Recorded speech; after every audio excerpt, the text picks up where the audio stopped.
말씀으로 고린도전서 1장 26절에서 1절의 말씀을 함께 살펴보도록 하겠습니다. 제가 한 절, 여러분들이 한 절, 마지막 절은 합독하도록 하겠습니다. 형제들아, 너희를 부르심을 보라. 육체를 따라 지혜로운 자가 많지 아니하며 능한 자가 많지 아니하며 문벌 좋은 자가 많지 아니하도다.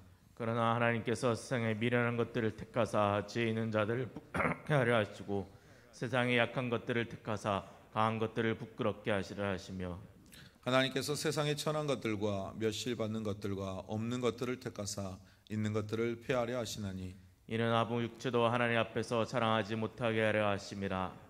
너희는 하나님으로부터 나서 그리스도 예수 안에 있고 예수는 하나님으로부터 나와서 우리에게 지혜와 의로움과 거룩함과 구원함이 되셨으니 기록된 바 자랑하는 자는 주 안에서 자랑하지 않은가 같게 하려 함이니라. 아멘.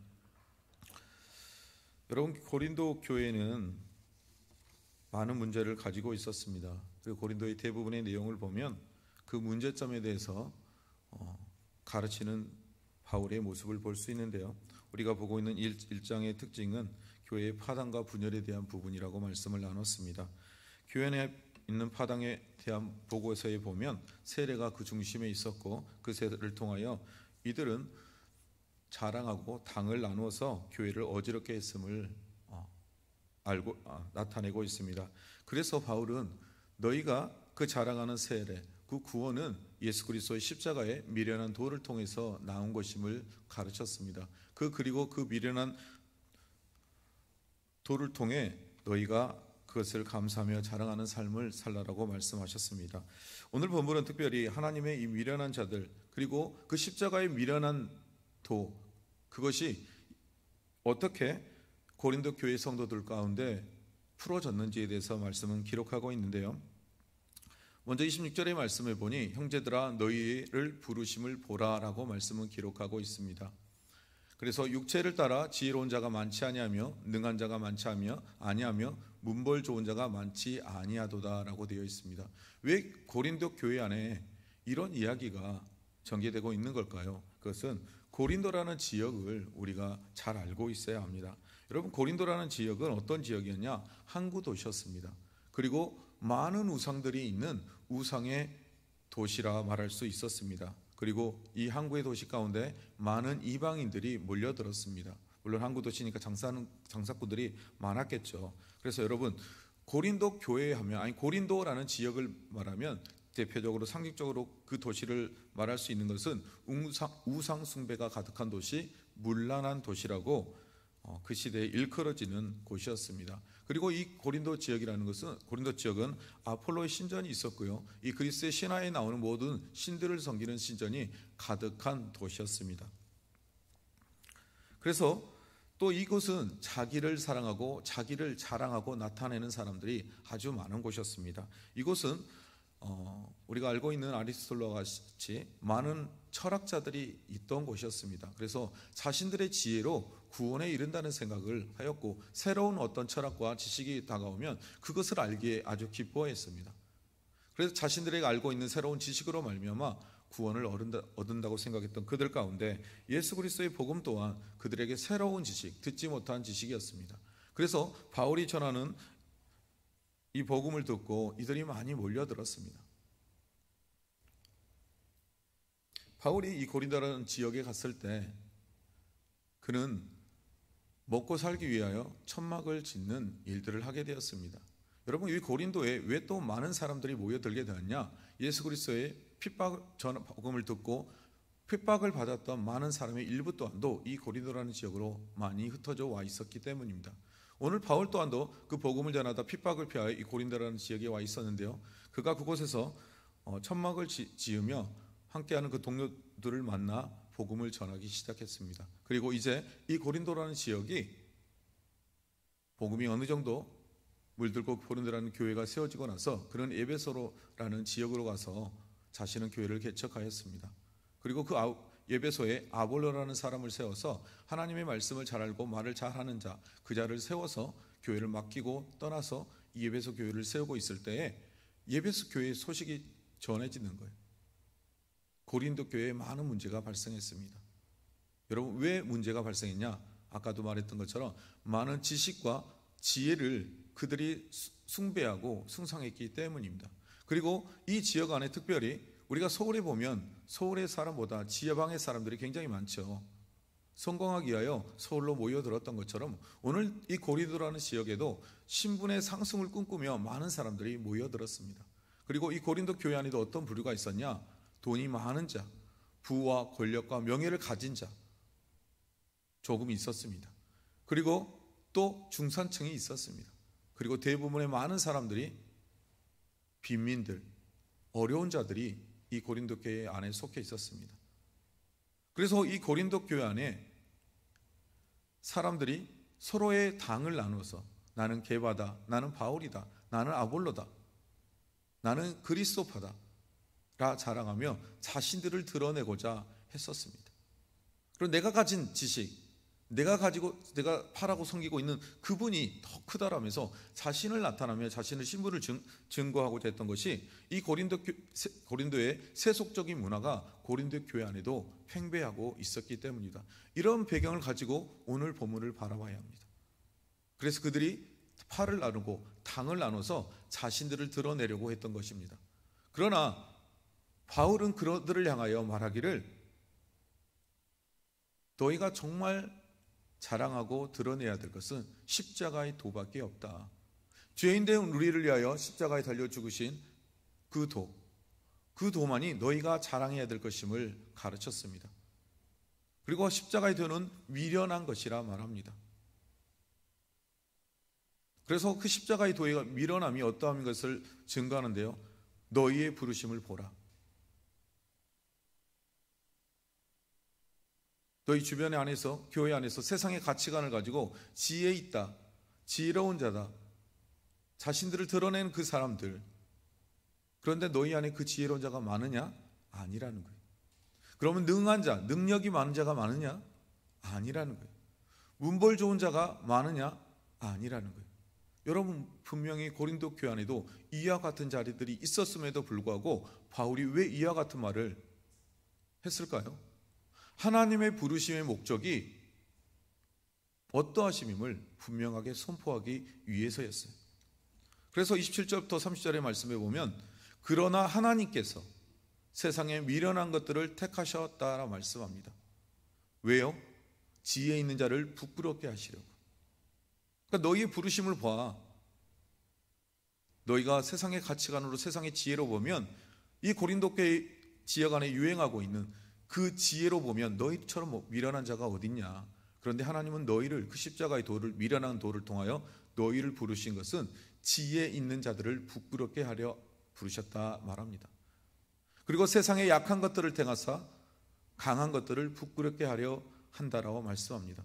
결론은 이게 무슨 말이냐? 하나님 나라의 가치관은 세상의 가치관과 전혀 상반된 것임을 말하고 있는 거예요. 고린도 교회 성도들이 세상의 문화를 가지고 세상의 가치관을 가지고 교회 안에 들어와서 교회를 어지럽게 하고 자신들을 드러내려고 할 때 너희가 가지고 있는 세상의 가치관, 지혜의 자, 너희가 강한 그 자들, 능력 있는 자들을 하나님 부끄럽게 하기 위하여 오히려 너희의 그 연약하고 미련한 자들을 부르셨다 말씀하고 있는 거예요. 그래서 세상의 가치관을 그 어떤 것도 자랑할 게 없다라는 거예요. 그래서 하나님께서 세상의 천한 것들과 같은 너희를 부른 것, 너희가 멸시받는 것들, 없는 것들을 택하신 이유는 있는 것들을 폐하라고 하는 거예요. 여러분 예수 그리스도의 십자가의 도는 세상의 가치관으로 가지고 세상의 문화, 경제, 정치 이런 것들을 통하여 얻는 게 아니라는 거예요. 오직 예수 그리스도의 십자가의 도, 미련한 그것을 통하여 얻는 것이기에 이 세상의 것을 폐하기 위하여 하나님은 연약한 너희를 부르셨음을 말씀하고 있는 것입니다. 그래서 이는 아무 육체도 하나님 앞에서 자랑하지 못하게 하려 하심이라.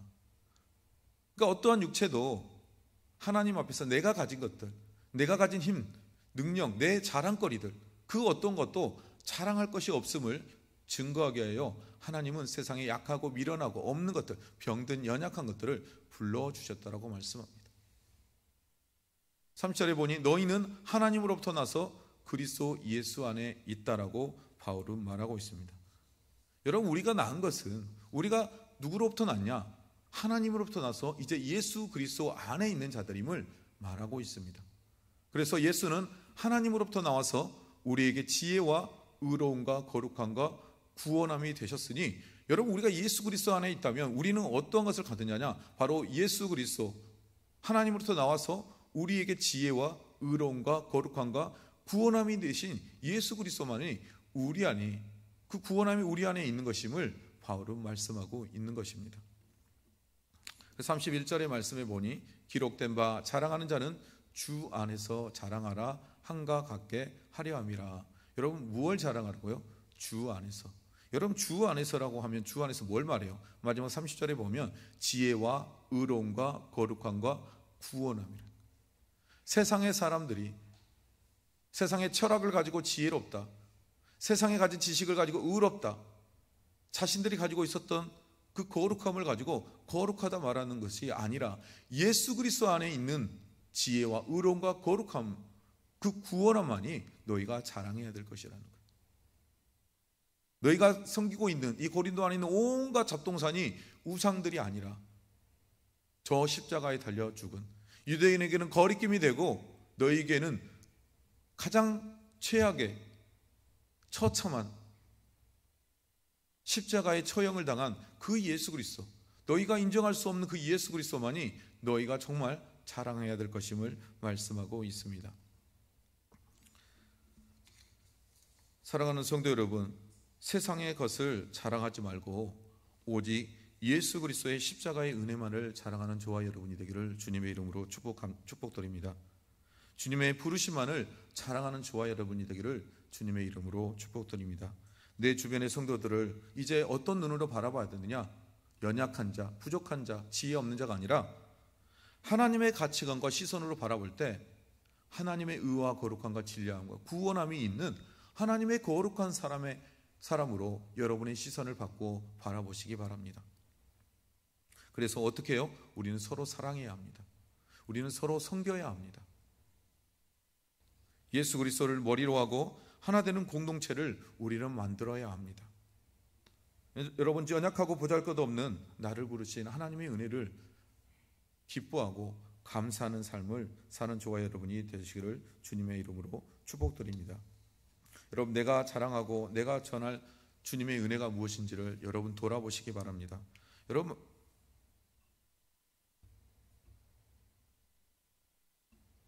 말씀을 정리해 보겠습니다. 여러분, 오늘 이 말씀, 고린도 교회의 말씀은 다름 아니라 하나님 나라의 교회의 공동체를 회복하기 위한 바울의 메시지입니다. 그렇다면 오늘 우리가 살펴봤던 말씀 가운데 교회의 공동체의 회복을 위하여 바울이 기록한 말씀은 무엇이냐? 여러분, 버려야 한다는 것입니다. 여러분, 뭘 버려요? 세상의 가치관은. 세상의 가치관은 주는 지혜와 명예와 권력과 능력과 자랑의 모든 것을 이제 여러분 버리시기 바랍니다.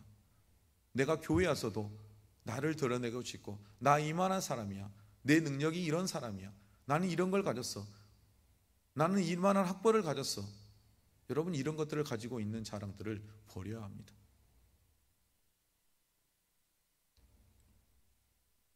그리고 주의 부르심 앞에 감사해야 합니다. 세상의 능력자들, 지혜자들, 가진 권력자들을 부르시지 않고 나같이 연약한 자, 나같이 보잘것 없는 자, 나는 가진 것도 없고 지혜도 없는데, 부끄럽기만 한데, 이런 나를 불러주신 하나님께 여러분 무엇 해야 돼요? 감사의 고백을 올려드리는 삶을 살아야 합니다. 그리고 세 번째로 자랑할 줄 알아야 합니다. 무엇을 자랑해요? 주 안에서 자랑하라고 말씀합니다. 여러분, 하나님께로부터 나와서 예수 그리스도 안에 있는 자라면 그 예수 그리스도 안에 그분이 품고 있는 것을 자랑해야 한다는 거예요. 뭘요? 지혜를. 무엇을요? 의로움을. 여러분, 무엇을요? 거룩함을. 그런데 그 중에 가장 최고가 뭐예요? 나를 구원하신 그 예수 그리스도를 자랑하라는 거예요. 너희가 그토록 거리끼고 너희가 받아들일 수 없는 그 예수 그리스도의 십자가의 도가 너희가 이게 어떠한 것임을 알았다면 자랑하는 삶, 그것을 사는 것이 하나님의 교회 공동체의 회복을 위하여 오늘 바울이 오늘 이 장을 통하여 하신 말씀임을 기억하시고, 사랑하는 성도 여러분, 여러분 안에 있는 세상의 가치관이 무엇인지를 먼저 점검해 보시기 바랍니다. 그리고 오늘 그것을 하나하나 버려내십시오. 그리고 이제 연약한 나 같은 자, 여러분 낮은 자존감으로 살아가지 마십시오. 나는 연약해, 나는 가진 것도 없어, 나는 잘난 것도 없어, 난 배운 것도 없어. 아니요, 그럼에도 불구하고 나를 부르신 그 예수 그리스도 십자가의 은혜가 어떠심을 감사하는 저와 여러분이 되기를 주님의 이름으로 축복합니다. 이제 그런 자라면 뭘 하라고요? 마음껏 주님을 자랑하십시오. 그분 안에 있는 지혜로. 그분의 지혜가 뭐예요? 연약한 자를 불러주시고 자녀 삼아주시고, 오히려 그들을 기뻐하는 하나님의 지혜, 세상의 지혜를 폐하시는 하나님의 지혜를 여러분 자랑하십시오. 세상의 의로움과 가치관이 아니라 하나님의 의로움과 가치관으로 우리를 인정하고 하나님의 자녀 삼아주신 그 하나님의 그 의로움에 대해서 자랑하십시오. 거룩함 갯불도 없는 우리를 불러주시고 당신의 그 십자가의 거룩함 앞에 우리를 붙들어 주시고 하나님의 거룩한 자녀 삼아주신 그 하나님을 마음껏 자랑하십시오. 그리고 이 모든 것을 합하여 나 같은 죄인, 죄의 삭은 사망이라고 했는데 영원히 죽을 수밖에 없는 나를 불러주신 그 하나님의 구원의 은혜에 감사하는 저와 여러분, 자랑하는 저와 여러분이 되기를 주의 이름으로 축복드립니다. 기도하시겠습니다.